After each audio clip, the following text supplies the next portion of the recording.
How Asian culture will survive Western diversity madness.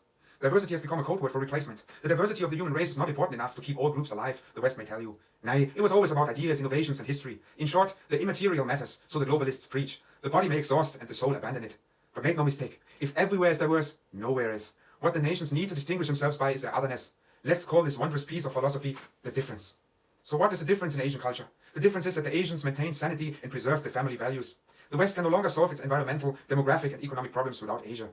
What is the difference in Asian culture? It is the Chinese, Persian, Arabic, Korean, Japanese, or some of the Indian languages. Each and every one of those tongues could be promoted onto the global stage. Together, however, they are really the innovative future. That is because the New World Order will be proclaimed and heralded in a new language, a hodgepodge of languages with an untrammeled recognition for Asian words, overwhelmed by Asian terminology. What is the difference in Asian culture? It is a no to Western hegemony. That a no existed, our Western elevator sages, uxorious in the law for one God, did not calculate. It is Asian culture's yes to Tianxia, all under heaven, yes to R, to poise and counterpoise, yes to Liang, equilibrium, the balance between East and West. Behold this law of difference. The West once taught divide and conquer. Division turned out to be actually humanity's strength. Togetherness, its arms. We want a world that is both one and different. But how to perform such an Herculean act?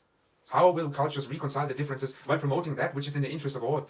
Well, do so and you will become so. We need tables the size of a planet to negotiate a globalist future that is decisively more non-Western and nowhere near the fever that is at annihilating all nothingness, that all pervasive Western diversity that threatens to devour all cultures and nations.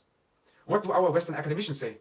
Well, it pains us to know the pangs have not yet rattled their cages. The joy and pride of having a multitude of cultural and national properties, intellectual properties, are still misunderstood. In a nutshell, the multitudes are necessities and vitals, trials and errors. They are Tattvam Asi, Dua that, and Shengren Hai, heaven and man are one. They are the two competing forces in nature, the yin and the yang of our being.